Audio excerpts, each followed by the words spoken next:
AI 반도체 관련한 산업에 대한 전망치는 긍정적이지만 주가 상황에서의 내용적 측면을 바라보게 되면 이제 속도 조절이 필요한 시점에서의 진행이 되고 있다.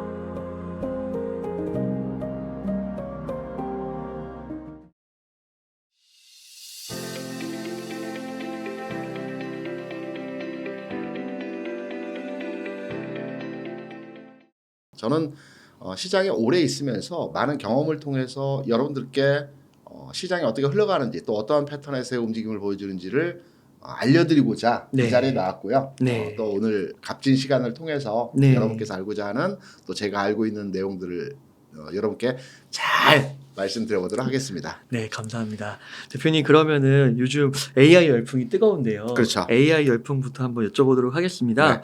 올해 전 세계적인 AI 열풍으로 마이크로소프트, 알파벳, 메타 등 거대 IT 기업들의 주가 전망이 굉장히 좋고 지금도 굉장히 좋은데요. 계속 이렇게 좋을지 궁금합니다. 저는 네. 아직 고점이 아닐지는 모르겠지만 네. 고점 부근에 왔다라고 생각을 합니다. 우리가 통상 주식을 팔 때 네. 어깨에서 팔으라는 얘기 많이 하죠. 맞아요. 무릎에 사서 어깨에 팔으라고 하는데 어깨에 파는 위치가 어떤 모습에서 어깨의 위치냐면 우리가 이제 제 지금 형틀이 있지 않습니까? 네. 그러면 오른쪽 어깨와 왼쪽 어깨가 있습니다. 통상적으로 주가가 올라와서 오른쪽 어깨를 찍고요. 머리 부분 고점을 찍고 왼쪽 어깨를 찍고 이제 하락으로 전환되거든요. 네. 통상 시장에서는 시장의 고점을 확인하고 왼쪽 어깨에 팔으라는 얘기를 많이 합니다. 네. 보통 그렇죠. 네. 근데 저는 좀 다른 시각을 가지고 있는 게 뭐냐면 오른쪽 어깨에서부터 팔기 시작해야 된다라고 생각을 하거든요. 왜냐하면 네. 왼쪽 어깨 지점에 주가가 내려가게 되면 고점을 봤던 가격이 있기 때문에 쉽게 매도가 나가지 않습니다. 왜? 엊그제 10만 원이었는데 오늘 8만 원에 팔고자 하니까 아깝거든요. 그리고 여기서 추가로 계속 하락을 하면 여기서 물려버리는 경우들이 많습니다. 그래서 저는 주식을 팔 때 오른쪽 어깨에서부터 나누어서 고점을 찍는 과정에서 매도를 해서 왼쪽 어깨에 완전하게 다 매도를 하는 과정으로 진행이 되어야 된다고 판단되고 있기 때문에 저는 오른쪽 어깨에서부터 매도를 해야 된다고 판단하는 사람이고요. 네. 지금 그 미국의 이제 M7 종목들의 주가 상황이 상당히 그 강세 현상을 보여주고 있어요. 맞습니다. 물론 이제 종목별로의 차이는 조금 있겠지만 그렇지만 지금 오른쪽 어깨를 지나가고 있는 과정에서의 지점이라고 판단되기 때문에 지금부터는 저는 매도 관점으로의 시장 접근을 해야 되지 않겠느냐라고 생각을 하고 있습니다. 아, 그래요? 네. 그 혹자분들은 이 AI 테마가 뭐 앞으로 5년, 10년 갈 거다. 그래서 지금도 아직 초입이다. 막 이렇게 얘기하시는데 네. 그런 말씀은 좀 어떻게 생각하세요? 우리가 불과 한 6개월 전에 2차전지 소재주에 대한 전망치를 판단할 때에도 비슷한 경험들을 많이 하셨을 겁니다. 네.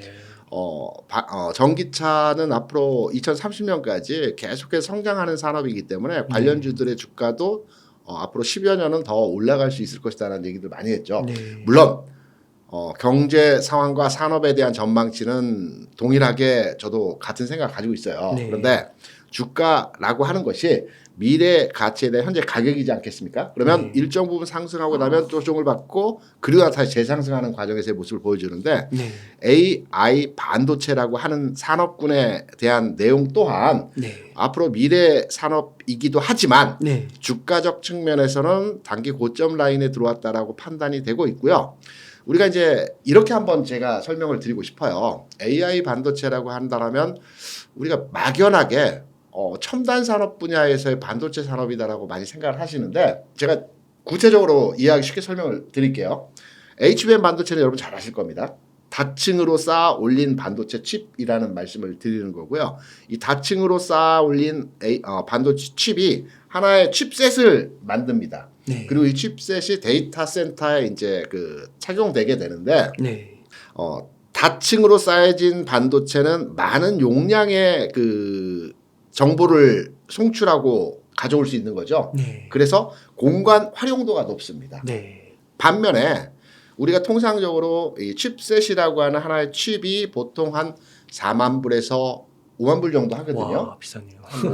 5천만 원 정도 합니다. 네. 대략적인 금액으로. 네. 그러한데 데이터 센터에 들어가는 칩셋이 많게는 1000개 이상이고요. 작게는 수백 개가 들어갑니다. 네. 그러면 데이터 센터의 기존의 칩셋에서 새로운 AI 반도체 칩셋으로 바꾸기 위해서는 엄청난 자금이 필요하거든요.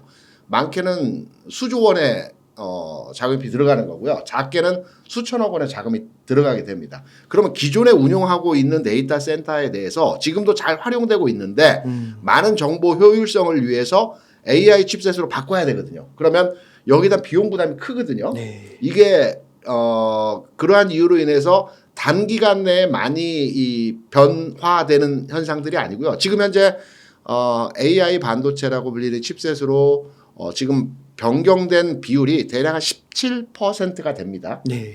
이게 2025년까지 35% 수준까지 늘어난다고 그래요. 그리고 네. 최종적으로 100% 교체가 되는 시기는 2030년 정도에 전체 100% 교체가 된다라고 하는데 비용 부담 때문에 이 교체되는 비중의 속도가 지금부터는 다소 시간이 걸리는 측면에서의 진행이 될 것 같습니다. 지금까지는 수요에 대한 그러니까 오픈 AI가 지난해 2023년 1월에 유료판이 이제 그 오픈이 됐죠. 네. 그러면서 수요가 급증을 했어요. 1년여 동안. 네. 왜냐하면 이 데이터를 안정적으로 송출하고 받아들이기 위해서는 빠른 시간 내에 관련한 칩셋이 필요하거든요. 그런데 이 부분이 지금까지 전무했었기 때문에 여기에 대한 부분들이 계속 보강이 되는 과정에서 지난 1년 동안 급증하는 형태에서의 그 수요가 발생했던 부분이고요. 네. 이제 어느 정도 급한 수요에 대한 부분은 충족이 됐다고 보고 있습니다. 이제부터는 시간차를 두고 이 수요 변경 수요가 진행이 되겠죠. 네. 그리고 여기에 SK 하이닉스의 AI 반도체 HBM 관련한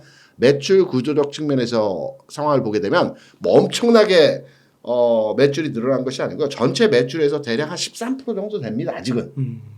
그래서 이게 점진적으로 늘어나겠지만 아직은 그 단계에서 급한 물량에 대한 교체가 진행됐고 이제 시차를 두고 진행이 될 것이기 때문에 가격적인 내용 측면에서도 주가가 최근까지 급격하게 올라가는 부분이 이제 속도 조절 측면에서의 주가 현상에서의 모습이 나타날 수 있기 때문에 AI 반도체 관련한 산업에 대한 전망치는 긍정적이지만 주가 상황에서의 내용적 측면을 바라보게 되면 이제 속도 조절이 필요한 시점에서의 진행이 되고 있다. 이렇게 이해하시는 게 좀 빠를 겁니다. 그러면 미국 AI 반도체나 뭐 AI 테마주들이 그렇게 되면 네. 국내의 뭐 제주 반도체, 가온칩스, 칩셋 미디어 네네. 이러한 것들도 비슷한 흐름이라고 보면 될까요? 관련해서 네. 그 해당 종목들의 주가가 최근까지에서 급격한 상승에서의 흐름이 진행됐죠. 네. 그런데 단기적으로 최근 내에서 조정을 받고 있는 맞아요. 형태 나타나고 있습니다. 맞아요. 선조정을 미리 받고 있는 형태이죠. 네.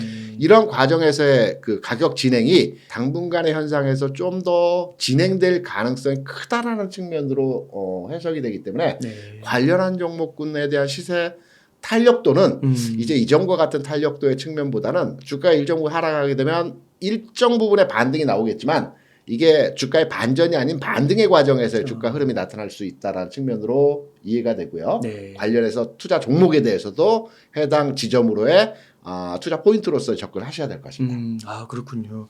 그러면은 AI가 이 정도면 네. 이런 상태라면은 지금은 어느 쪽을 좀 보면 좋을까요? 지금 장은 제가 한번 설명을 드리기 위해서 자료를 준비한 내용이 있습니다. 한번 같이 보시면서 네. 여러분의 이해를 한번 돕기 위해서 설명을 드려보도록 하겠습니다. 미국 시장과 우리나라의 시장은 조금 흐름적 측면에서는 내용이 다릅니다. 그러니까 상승폭이 작다라는 측면에서의 내용이 아니고요. 시장에 움직이는 종목 간의 패턴이 미국 장과 우리 장은 좀 다릅니다. 네. 지금 보시는 이 그림을 제가 일부러 만들어 왔는데요. 국내 시장은 대체적으로 지난 40여 년 동안의 주시장의 내용에 있어서 세 번의 대세 상승 과정이 있었습니다. 네. 첫 번째 대세 상승 과정에서의 시기는 지난 90년 전후로 한 시점에서의 흐름이었고요. 네. 두 번째 대세 상승에서의 지점에서의 상승은 2000년 중반 수준에서 대세 상승의 흐름이 나타났습니다. 세 번째는 지금 진행이 되고 있는 과정이죠. 이 대세 상승에서의 과정들의 지수 상황의 진행은 첫 번째 대세 상승에서는 100포인트 수준에서 1000포인트까지 주가 올라왔습니다. 와, 네. 네. 무려 이제 절대 수치 개념 측면에서 10배 올랐죠. 네. 그리고 두 번째 대세 상승 기간에서의 주가 측면에서는 앞자리를 바꿨죠. 1000포인트 수준에서 2000포인트까지 올라왔습니다. 네. 세 번째는 당연히 2000에서 3000까지 올라온 상태에서의 모습이고요. 그런데 여기서 조금 더 캐치가 빠르신 분들은 패턴이 비슷한데 일정한데라고 느끼신 내용이 있을 겁니다.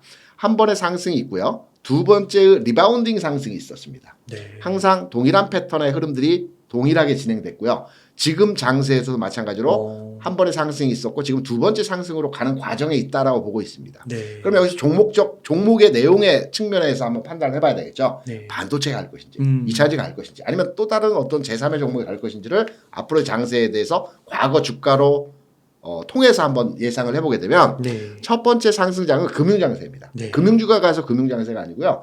보통 금융장세를 돈의 힘에 의해 움직이는 장, 유동성 장세라고 많이 얘기를 하죠. 네. 시장에 돈이 많이 몰리기 때문에 돈을 통해서 유동성, 그러니까 거래량이 많거나 시장에서 이슈가 되고 있는 종목들의 흐름들이 이때 시장에서 강하게 움직이는 겁니다. 네. 90년대의 대세 상승 금융장세에서는 트로이카, 네. 은행, 증권, 건설이 갔습니다. 이때 은행, 증권, 건설이 성장 산업이었고요. 유통 물량이 많았습니다. 네. 이때 여러분들 아마 예전 오래된 기사나 주가와 또 주식과 관련된 책을 보시면 과거 90년대 상승장에 삼저 현상을 기반으로 해서 주가 상승했다는 얘기 많이 들으셨을 겁니다. 네. 저환율, 저유가, 저금리. 삼저를 기반으로 주가 상승했고 네. 이때 트로이카 종목들이 움직였고요. 뭐 그렇죠. 네. 삼저 호황이라고도 네. 많이 얘기하죠. 맞습니다. 그래서 트로이카 종목들이 때 굉장히 많이 폭발적인 상승을 보여줬고요.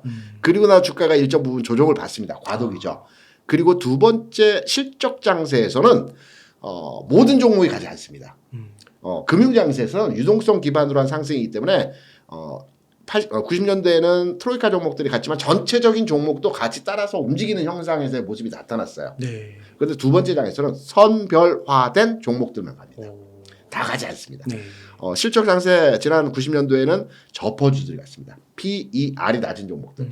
성창기업, 만호제강 그리고 나머지 많은 종목들이 없어지긴 했지만 지금 시간 되실 때 한번 차트를 보시면서 길게 한번 성창기업, 만호제강이 과거 주가 흐름에서 어떠했는지 한번 판단해 보시게 되면 10배, 20배까지 막 올라갔어요. 와. 이 당시에. 네. 저퍼 종목들이 굉장히 시장에서 탄력적인 움직임이었고요. 네.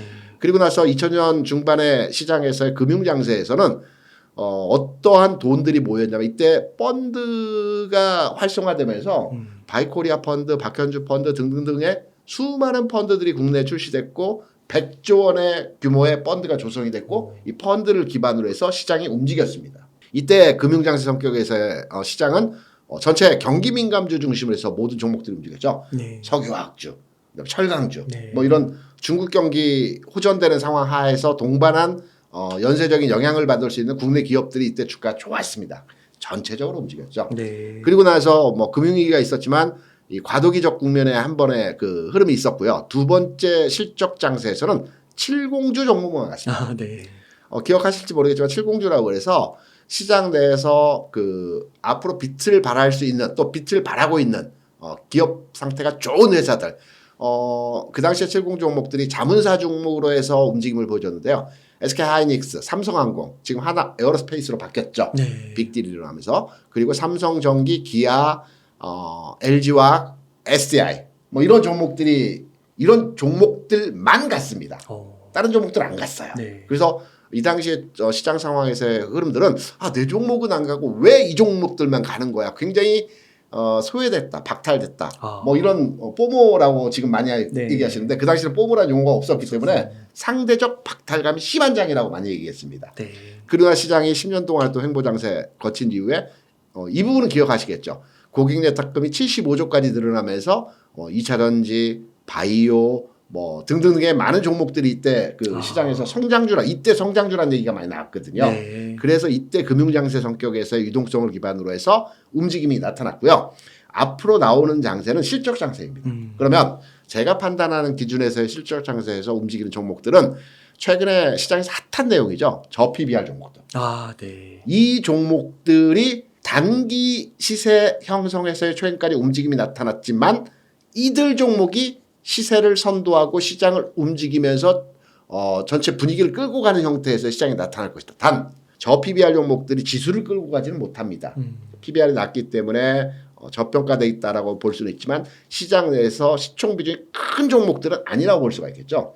반도체가 물론 시장을 견인하겠지만 이 종목들 내 반도체 내에서 시세를 움직이면서 지수를 크게 끌고 가는 것이 아니고요. 반도체는 지수를 받쳐주고 시세가 나오는 섹터는 저 PBR 종목 내에서 시장에서의 흐름들이 만들어질 수 있기 때문에 네. 2024년 올 한 해는 실적 장세의 성격에서 저 PBR 종목들이 시세를 만들어가는 과정에서의 시장이 형성될 가능성이 아주 높다.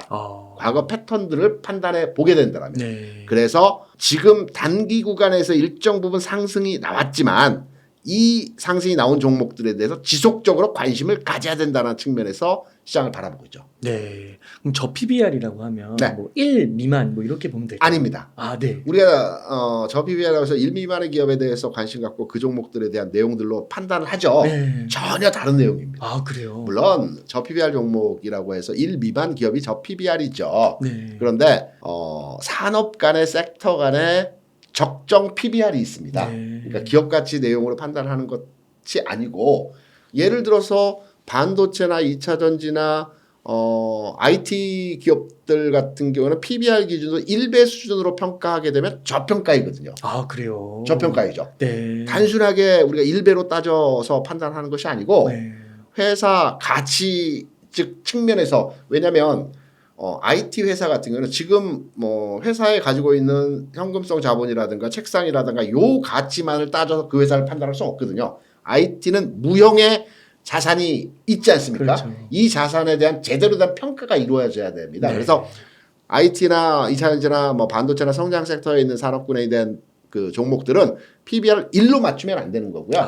적정 산업에 대한 PBR들이 또 따로 있습니다. 그래서 그 기준에 맞춰야 되기 때문에 관련한 뭐 플랫폼 기업 같은 경우에 예를 들어 네이버 같은 경우 현재 PBR이 1.4배 정도 합니다. 네. 저 PBR이라고 볼 수 있는 거예요. 왜냐하면 3이나 4배 정도가 돼야 적정 기준에서의 PBR 수준이라고 판단되는데 네. 무형의 자산이 많기 때문에 네. 지금 1.4배는 굉장히 저평가되어 있다고 볼 수가 있겠죠. 반면에 은행주 같은 경우는 저 PBR이 맞죠. 그래서 최근에 올라오긴 했는데 금탁 또 있잖아요. 우리나라는 네. 은행주의 경우에는 약간은 관치금융 성격에서의 그 기업 모드를 가지고 있어요. 네. 그래서 정부에서 돈을 많이 벌면 주주 환원해라. 예대 마진 낮춰가면서 금리를 낮춰라고 많이 정책적으로 진행을 하죠. 네. 그래서 은행주가 저 PBR은 맞지만 뭐 0.2, 0.3이었으면 얼마 전까지만 하더라도 지금 0.5까지 올라오긴 했습니다. 네. 이들 종목이 1까지 올라가느냐 이 부분은 좀 미지수이고요. 그리고 자동차 업종의 경우에도 최근까지 주가 좋았죠. 네. 그리고 기아를 기준으로 해서 최근 주가 상승하면서 PBR이 1.2 수준까지 올라왔습니다. 네. 그런데 말씀드린 금융주나 자동차 업종은 여기서 한번 잘 판단해 보시게 되면 지난 12월에 배당락이 없었어요. 네. 그 49개 종목에 대해서 배당락 기준일을 변경을 한 내용이 있었습니다. 네. 여기에 포함되는 종목이 배당을 많이 하는 기업들입니다. 대표적인 금융주와 자동차 산업에 있는 종목들입니다. 네. 그래서 이들 종목은 아직 배당 기산일이 정확하게 정해지지 않았기 때문에 2월 말이 될 수도 있고 3월 말이 될 수도 있는데 이 배당락에 대한 리스크도 있어요. 그래서 그 리스크라기보다는 그 배당과 관련된 투자가 이루어진 최근 내에서의 매수세가 있다는 거죠. 그래서 이 부분도 감안하셔서 투자를 하셔야 되는 측면에서의 그 내용이고요. 전통적인 저 PBR 종목 내에서 관심권에 두고 있는 업종이라고 한다면 유통업이죠. 네. 백화점 관련주죠. 실적은 유지되고 점증하고 좋아지고 있는 상황에서의 전체 그 섹터에 대한 흐름이지만 주가는 계속해서 하락했죠. 이건 뭐 여러 가지 요인들이 있겠지만 시장에 소외된 종목들이죠. 0.2, 0.3 정도 됩니다. 뭐 롯데쇼핑이라든가 현대백화점이라든가 이런 종목들이 이런 종목들은 실적이 받쳐지고 있기 때문에 저 PBR 군대에서 좀 더 진행의 주가 움직임이 나타날 수 있죠. 이런 종목들은 관심을 가져요. 이런 종목들 위주로 해서 올해 시장에서 빛을 발하는 형태의 모습들이 되겠죠. 그리고 올해 시장에서 저 PBR 종목들이 움직이겠지만 하나에 둘에 셋의 종목이 연속적으로 1년 동안의 주가를 상승시키는 게 아니고 주가 올라가게 되면 PBR 수준이 어느 정도 맞춰지겠죠. 그럼 또 다른 섹터로 옮겨가고 또 다른 섹터로 옮겨가고 이런 과정들이 진행이 되는 가운데에서 시장의 흐름이 진행될 것이기 때문에 네. 올 한 해는 네. 실적 장세에 대해서 저 PBR 종목에 대해서 관심을 가져야 된다. 이렇게 판단하고 있죠. 아, 네. 그러면은 지수 포인트도 지금 더 올라갈 수 있다고 보세요. 연말. 당연히 지수는 우리가 지난 12월 같은 경우에도 올해 전망치를 대부분 2,800을 예상을 했어요. 뭐 얼마 안 된 얘기입니다. 네. 1월 장에서 지수가 빠지면서 이거 못 가는 거 아닌가라고 많이들 생각하시는데 절대적으로 올해 장은 지수 갑니다. 네. 왜냐하면 경기 상황이 좋아집니다. 어. IMF에서 발표한 지난해 우리나라 경제 성장률이 1.4%였습니다. 네. 1.4% 성장을 했어요. 네. 올해 우리나라 경제 성장률이 2.2%입니다. 아. 전 세계 글로벌리 경제 성장률을 3.1%로 잡고 있어요. IMF에서. 그러면 이 전 세계 경제 성장률 내에서 가장 그 성장률이 뛰어나게 진행될 수 있는 국가들을 신흥국으로 탁해서 잡고 있어요. IMF에서 발표 보고서 보면 신흥국이라면 인도, 중국, 한국 네. 뭐 이런 내용들의 국가들이 경제 성장률이 올해 다른 여타의 선진국 대비해서 성장률이 크다라는 거죠. 그러면 당연하게 국내 산업에 대한 반도체도 살아나고 있죠. 그리고 경제 성장률 측면에서도 해외 글로벌 보고서들이 긍정적으로 판단하고 있어요. 지수가 안 올라갈 수 없는 상황입니다. 올라갈 수밖에 없겠죠. 네. 그래서 1월장에서 흔들림이 있겠지만 이런 흔들림의 과정에 우리가 뇌동에서 시장에 대한 무게중심을 하락적으로 바라보고 판단하는 것보다는 전체적인 큰 맥락에서 시장은 긍정적이다. 네. 올라갈 것이다. 다만 어떠한 업종에서의 종목들이 움직일 것이냐를 판단할 때 앞서 말씀드린 전체 시장에서의 패턴들 이런 내용들을 조금 더 이해도를 가지고 접근하시면 우리가 수익률 게임 측면에서 시장을 바라볼 때 좀 더 유효적절한 투자가 되지 않을까라는 측면에서의 말씀을 드리는 부분이죠. 네.